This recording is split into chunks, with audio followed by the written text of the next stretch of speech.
violemment poignardé. Une autre femme assassinée. Il est visé par des allégations d'inconduite sexuelle. Les formations politiques s'arrachent le vote des familles. Comment faire fructifier votre argent sans risque? Savoir et comprendre les plus récentes nouvelles qui nous touchent. Tout savoir en 24 minutes. En manchette dans cet épisode, enfin du répit pour les pompiers qui combattent les incendies. La pluie est attendue dans les prochains jours, mais attention, ce sera insuffisant pour mettre fin aux feux de forêt. En pleine négociation avec le gouvernement, les employés du secteur public sont furieux et ils le font savoir. Un Montréalais transmet le VIH volontairement à 2 femmes. Le juge ne croit pas à ses explications et les conséquences sont sévères. Donald Trump encore dans l'eau chaude et cette fois-ci, c'est du solide. Tout savoir en 24 minutes. Bienvenue à Tout savoir en 24 minutes. Salut Jean-François. Allô Florence. On débute avec le bilan des feux de forêt au Québec. La SODFEU était en conférence de presse en ce 27 juin. Et la SODFEU prévenait que la tâche reste colossale pour combattre les feux de forêt au Québec. Il reste quand même 4400 évacués. Et les feux sont encore très présents dans les secteurs de Lebel-sur-Quivillon, Sainte-Terre, Nord-Métal, Chibougamau. Et au total, la SODFEU recense 114 incendies, dont 77 en zone intensive et 28 qui sont toujours pas maîtrisés. Mais là, ils espèrent qu'avec la pluie, ils vont être capables d'aller en maîtriser un peu plus parce qu'il y en avait beaucoup qui avaient juste pas le temps. On avait perdu le contrôle. Exactement. Puis un autre élément qui les inquiète, c'est que présentement, on est en manque d'effectifs. La pluie va leur permettre, comme j'ai dit, d'intensifier les combats. Mais la semaine dernière, on comptait 1500 pompiers sur le terrain. Mais déjà, cette semaine, on en compte 200 de moins. Pourquoi? Parce que les pompiers portugais, espagnols qui étaient venus nous aider au Québec vont devoir rentrer chez eux, retourner dans leur pays parce que la saison des feux débute en Europe. Donc, on attend des renforts sud-coréens qui devraient arriver là, aux alentours du 2 juillet. Mais il y a beaucoup de réponses de l'armée canadienne à l'étranger pour venir nous aider qui restent encore sans réponse. Donc... Et c'est là qu'on voit que c'est pas si évident. Hein? C'est pas parce qu'il y a des renforts. Ouais, ben c'est pas parce qu'il y a eu des averses aussi que ça éteint les feux de forêt là. Ça prend beaucoup de pluie et ça va prendre beaucoup de temps avant qu'on ait vraiment le contrôle sur la situation. Donc raison de plus de continuer d'être prudent tous et chacun, parce que c'est pas le temps d'en partir un autre. Oui, puis on a vu en fin de semaine les épisodes de mauvaise qualité de l'air.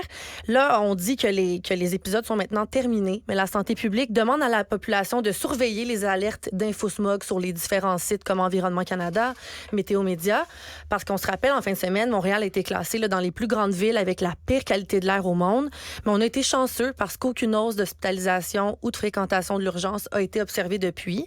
Donc, c'est une bonne nouvelle, mais il faut rester vigilant. Si vous voyez des alertes de smog élevées, on vous conseille là, de rester à l'intérieur, d'éviter les activités physiques intenses. Donc, c'est à surveiller dans les prochains jours.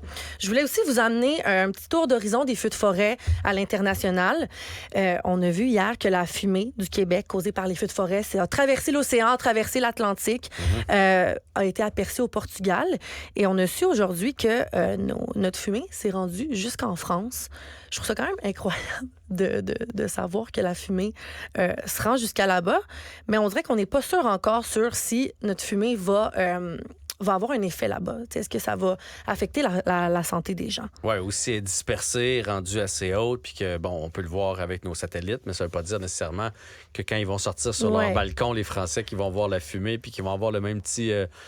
picotement qu'on avait dans la gorge. Ici. Ça fait quand même réaliser à quel point on est tous plus interreliés. Vraiment. Qu'on pense, là. Même l'autre côté de l'océan. Exact. En plus, eux, c'est le début de leur saison de feu. Ils reçoivent notre fumée. Donc, ils doivent pas nous aimer. Ils n'ont pas besoin de ça. Je vous laisse écouter un extrait du journaliste de LCN à Paris, Thomas Chinel, qui nous explique un peu, lui, il est sur place là-bas. Effectivement, mais il y a déjà les 3/4 de la France qui sont recouverts par ces nuages géants selon Météo France, des nuages qui sont pour l'instant entre 3 et 4 000 mètres d'altitude, donc pas de conséquences directement sur la qualité de l'air, mais ça pourrait, si le phénomène en tout cas stagne, on pourrait avoir des dépôts sur le sol, des pluies qui pourraient arriver à partir de jeudi, des pluies salissantes avec ces cendres, cette poussière qui pourrait venir se répandre directement sur les sols ici en France. Ouais. Donc, on entend que c'est pas dramatique, mais ils reçoivent quand même une bonne partie de la fumée, puis c'est une fumée qui contient beaucoup de gaz, là, assez dangereux pour la santé. Il y a aussi une vague de chaleur qui frappe les États-Unis. J'en parle rapidement, mais en particulier au Texas, en Louisiane, il y a des conditions vraiment dangereuses qui durent depuis plusieurs jours. En fait, les températures ont dépassé les 40 degrés. C'est vraiment des températures extrêmes. Il y a même eu des morts dans la petite ville texane d'El Rio, à la frontière du Mexique. Il y a eu un record de chaleur de 43 degrés. Il y a 2 personnes qui étaient en randonnée qui ont perdu la vie, ont perdu conscience, puis sont malheureusement décédées. Donc, ça va pas super bien là, sur la planète, en termes de température, disons États-Unis, Europe. Ben, Québec maintenant, donc pour les gens qui ne croient pas au réchauffement climatique, je pense qu'on l'a dans les dents. Le point sur les négociations dans le secteur public, le Front commun intersyndical du secteur public a fait le point aujourd'hui sur ces négociations avec Québec avant que s'amorce la période estivale. Je vous rappelle les 4 organisations qui font partie du Front commun.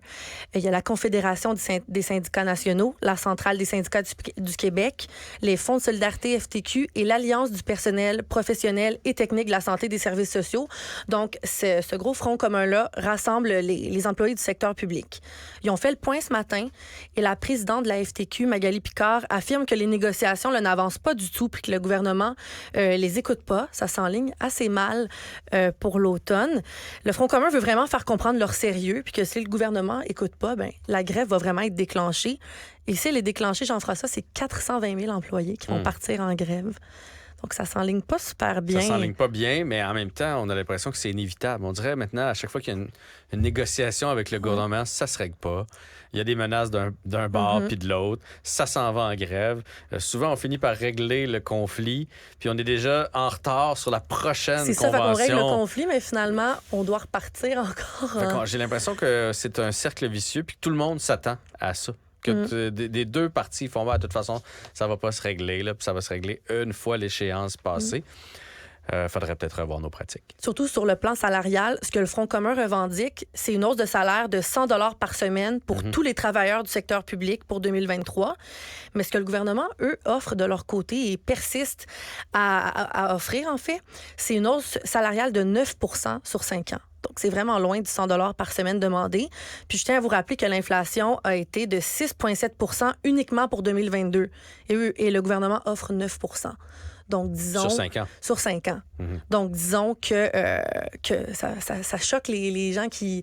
en fait, le Front commun, parce que eux, ils voient ça comme une véritable menace un peu. On leur rit on leur rit d'en face un peu. Et ce qui est prévu jusqu'à maintenant, le Front commun a menacé ce matin, comme je l'ai mentionné, de faire une grosse grève et aussi une manifestation qui est déjà prévue pour le 23 septembre prochain. On invite tout le monde, même les gens qui font pas partie du Front commun, de venir manifester pour les services publics. Ils sont vraiment là, insatisfaits du déroulement des négociations. Donc, on espère que ça va se régler avant la grève. Je rappelle que c'est 420 000 employés qui vont partir en grève si ça se règle pas cet automne. Donc, on espère là, que ça va se régler avant ça. L'histoire du sous-marin Titan nous a tous captivés dans les derniers jours.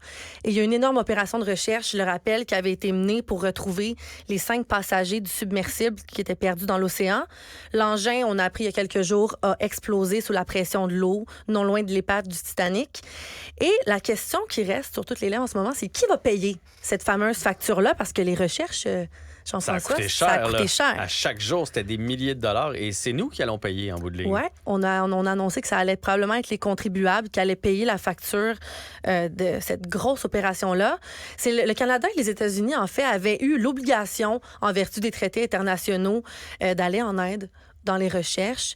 Je vous rappelle que le submersible se promenait en eau internationale. Il n'y avait pas le droit, là, en lien avec sa façon d'avoir été construite, puis tout ça, de se promener dans les eaux canadiennes et aux États-Unis. Donc, il se promenait en eau internationale, ce qui était en tant que tel légal. Puis c'est les États-Unis et le Canada qui se retrouvaient le plus proches, donc ils ont été obligés d'aller venir en aide. Il y a une dizaine de bateaux américains, canadiens, français qui sillonnaient une zone de recherche qui est 5 fois la superficie de l'île du Prince-Édouard au moment où les débris ont été retrouvés jeudi dernier. Donc, ça en fait des gens, ça en fait des ressources mobilisées. Des avions, des hélicoptères, il n'y a pas juste des bateaux, là. Puis jeudi, on venait en fait d'avoir le robot sous-marin Victor 6000. Tapez ça sur Internet, vous allez voir que c'est un méchant gros sous-marin qui venait d'être mis sur place. C'était le seul engin qui était capable de plonger jusqu'à l'épave. Dès qu'on a mis cet engin-là dans l'eau, on a trouvé les débris. Donc, ça en fait du matériel, ça en fait des gens mobilisés. Donc, c'est toute une facture. On dit qu'environ une journée de recherche coûte entre 40 000 et 50 000 $. Là, on a cherché pendant 5 jours. Puis, comme tu l'as dit, il y a eu des avions militaires, des robots sous-marins qui ont participé aux efforts. Donc, un gros montant. On estime à 20 millions à peu près. Mais tu sais, c'est normal de venir en aide aux gens qui sont en détresse, là. Peu importe qui, quand, comment. Reste qu'il va quand même falloir, après ça, peut-être à partir de cette expérience-là du Titan, mettre des balises. Dans le sens où si il n'y avait pas non plus de balises de géolocalisation sur le sous-marin. Je lisais ce matin l'article, puis ce que ça disait dedans, c'est si tu fais tout pour pas qu'on te retrouve, ben on va pas te chercher. T'sais. Non, ben c'est ça. À un moment donné, si tu respectes pas les façons de construire ton sous-marin, ton avion, ton hélicoptère, ta montgolfière, peu importe dans quoi tu pars, si tu respectes pas les consignes, si tu sais que c'est dangereux, si t'as pas de balise, si t'as pas de câble pour te remonter, parce que le sous-marin français dont tu parles, il y a un câble, lui, s'il arrive de quoi, on peut le remonter. Comment ça se fait qu'il n'y en avait pas après? C'est ça. Ça crée vraiment un précédent, je pense, cette histoire-là. Bref, si tu fais rien, ben, je pense que tu devrais signer une décharge comme quoi, s'il arrive de quoi, ben, on va pas aller te chercher. Parce qu'à un moment donné, c'est toutes ces forces-là, cet argent-là qu'on a mis à retrouver le Titan. Puis là, cette fois-là, c'est correct. Là. On aurait pu le mettre ailleurs pour aider bien les gens. Fait qu'il faut pas que ça se reproduise. Si tu décides de construire tout croche, puis que tu respectes pas les règles. Mais c'est ça, ce qui choque aussi, c'est qu'OceanGate avait refusé que son sous-marin soit inspecté, certifié. Il faisait fi de toutes les normes de construction. Donc, c'est pour ça qu'il était interdit de plonger dans les eaux canadiennes et américaines. Donc, c'est assez incroyable de savoir qu'on va payer pour un sous-marin qui était pas homologué, qui était illégal, en fait. Et même la fibre de carbone, je pense, là, je suis pas de ce que j'ai lu ce matin. Bref, ceux avec quoi on l'avait construit, la majorité s'entendait pour dire qu'il allait imploser, que ça allait pas résister. Fait que, à un moment donné, je veux dire... C'est ça. Est-ce que n'importe qui peut partir avec n'importe quoi, charger 250 000 $, puis après que ça nous coûte, nous, des millions de dollars pour aller secourir? Si tu étais de bonne foi, tu étais légal, il t'arrive de quoi, fine, on paye, puis c'est parfait. Mais si à un moment donné, tu contournes toutes les règles, tu veux pas faire inspecter ton sous-marin, ben c'est triste à dire, mais on va pas aller te chercher. Là, il y a des experts en ce moment qui demandent à OceanGate de payer. Ils disent pourquoi c'est pas eux qui paieraient au moins une partie de la facture. C'est de la négligence. Ça faisait plusieurs années que certains experts sonnaient l'alarme sur ce sous-marin-là, disant qu'il était complètement illégal, que ça allait finir par avoir un accident. Donc, plusieurs demandent que ce soit eux qui paient. C'est à voir. Je sais pas si la compagnie-là va avouer ses torts. Au pire, elle va déclarer faillite. Fait que j'imagine que... Mais moi, comme je te dis, pour cette fois, c'est correct. Mais là, apprenons... Pour cette fois. Non, mais... apprenons nos erreurs. Apprenons de cette erreur-là. Faut plus que ça se reproduise. Dossier du bureau d'enquête dans le Journal de Montréal du 27 juin qui fait beaucoup réagir. En pleine crise du logement, on apprend que les ministres du gouvernement Legault possèdent un imposant parc immobilier qui s'élève à 1,6 million de dollars en moyenne par élu propriétaire. Le FRAPRU, qui est le Front d'action populaire en réaménagement urbain, dénonce la déconnexion de la CAQ envers les ménages québécois. On est à la veille de la grosse vague de déménagement en ce moment. Et on se rappelle que François Legault avait été critiqué le 19 juin dernier pour avoir laissé entendre que la hausse fulgurante des prix de l'immobilier, c'était une conséquence inévitable à une économie forte. Ça avait fait réagir. Et ce que le dossier du journal révèle aujourd'hui, c'est que 28 des 31 ministres sont propriétaires, dont 12 qui possèdent plus d'un immeuble. Je vous donne un exemple. Le ministre délégué à la Santé, Lionel Carman, a 2 immeubles résidentiels et une maison dans Outremont en ce moment. C'est lui qui jouit du plus gros parc immobilier d'une valeur de 5,6 millions de dollars. Et là, ce dossier-là fait vraiment réagir aujourd'hui. On a parlé d'ailleurs avec Fabien Major dans un autre segment. Fabien Major, il disait, qui est planificateur financier, conseiller en gestion de patrimoine, qu'il ne faut pas oublier qu'en 2023, l'immobilier, c'est une partie importante du patrimoine des familles, qu'en ce moment, l'immobilier, c'est une valeur sûre. Donc, il ne faut pas se surprendre si des gens qui ont un peu de liquidité de disponible cherchent à en profiter et investissent dans l'immobilier. Mais certain qu'à première vue, quand tu vois tous les ministres qui possèdent une certaine fortune comme ça surprend. Ben oui, puis c'est pas le bon moment pour eux à l'approche du 1er juillet. Ça te choquait, toi, à première vue, Jean-François? À première vue, ce matin, j'ai fait « Hein! Ils ont tous 1,6 million. » Parce que c'est une moyenne, là. Ouais. Oui, c'est choquant. Mais effectivement, après, quand tu lis, puis quand tu écoutes M. Major, si tu avais une maison il y a 20 ans qui valait 500 000, elle vaut 1,2 million aujourd'hui. Fait que c'est quand même... Fait que si tu as hérité de tes parents, tu as hérité d'un chalet, tu as hérité d'une terre, tu as investi en immobilier. Dans le fond, ce qu'il faut comprendre, c'est qu'ils n'ont pas réussi à investir ces sommes-là avec leur salaire de ministre et de député. C'était fait avant. La Comme, plupart sont issus du milieu des finances. Monsieur Legault, Monsieur Fitzgibbon, Lionel Carman, moi, j'avais fait des entrevues avec lui dans le temps pour une fondation. Il était à Sainte-Justine. C'était un des médecins les plus en vue. Il devait très, très bien gagner sa vie. Lui, il a décidé d'investir en immobilier. Je veux dire, après ça, on peut pas y en vouloir. Puis là, après ça, s'il a acheté un immeuble à 1 million puis qu'aujourd'hui, il en vaut 1,8 million parce qu'il y a eu une hausse, c'est pas de sa faute à lui. C'est juste que quand on lit, on mélange un peu tout. Tu fais, OK, ils augmentent leur salaire en disant ça serait le fun de pouvoir, nous autres aussi, gagner nos enfants, de gâter nos enfants. Tu sais, c'est ce que M. Legault on découvre a dit. que la plupart ont une somme en immobilier c'est ça qui passe. C'est ça qui passe un peu plus croche, évidemment, mais... Je veux dire, si on travaillait fort, puis qu'ils ont investi, puis qu'ils ont investi à 22, 23, 24, 25 en s'achetant un duplex, un semi-détaché, un triplex, puis qu'après ça, ils l'ont fait fructifier, et je dis tant mieux pour eux, mais ça leur fait pas bonne presse présentement. C'est certain. Eux à qui on reproche d'être déconnectés de la population. Ce que M. Major disait aussi, c'est qu'on oublie des fois qu'il y a beaucoup d'héritage, que certains parents vont décéder ou vont leur léguer leur maison. Donc, il y en a beaucoup aussi qui peuvent avoir eu un héritage. Certains que ça leur fait pas bonne presse, mais quand on va lire le pedigree de beaucoup de ministres de la CAQ, il y en a beaucoup qui sont issus de la finance, de l'immobilier, médecins, comme tu l'as dit. Donc, c'est assez logique. Pour vrai, moi, je pensais que François Legault, qui est un homme d'affaires aguerri, avait encore plus que ça en immobilier. T'es moins fâché, là. Non, je suis plus fâché. Je suis plus fâché. Je comprends pourquoi, mais je comprends aussi qu'il y en a qui vont pas changer d'idée. Là. Si toi, tu as de la misère à joindre les deux bouts présentement, tu as de la misère à payer ton épicerie, tu as de la misère à te loger, si tu es quelqu'un qui... Puis moi, j'en connais des gens là, qui sont en loyer depuis longtemps, puis qui ramassent, puis qui se disent, à un moment donné, on va être propriétaire, puis tu réussis pas à être propriétaire, et que dans la même nouvelle, là, tu vois donc France-Hélène Duranceau qui a payé... cash une maison à 770 000 $. Tu fais comment ça se fait qu'eux autres qui ont ça, qui augmentent leur salaire, puis que moi, je suis pas capable de partir avec une maison, tu sais. Puis comme on disait tantôt, ça veut pas dire que c'est payé, tout ça, là. C'est une valeur qu'ils ont. On sait pas le montant de leur hypothèque. Un Montréalais du nom d'Alfredo José est coupable de négligence criminelle pour avoir transmis le VIH à des partenaires sexuels en secret il y a quelques années. Et il a échoué à retirer son plaidoyer de culpabilité pour éviter la déportation, malgré ses excuses inventées, sa tentative de jeter le blâme sur son avocat. Je veux vous rappeler que le VIH, c'est le virus de l'immunodéficience humaine, qui est une espèce de rétrovirus qui infecte l'humain, qui est responsable du syndrome d'immunodéficience acquise, qui est aussi appelé le sida. Donc, quand on ne traite pas le VIH, ça peut devenir le sida par la suite. Donc, l'homme va être expulsé du pays une fois qu'il va avoir purgé sa peine pour négligence criminelle. Et il a vraiment détruit la vie des deux femmes à qui il a transmis le VIH. Je trouve ça incroyablement triste comme histoire. C'est vraiment arrivé dans des contextes d'amour où il était un couple. Il a menti sur...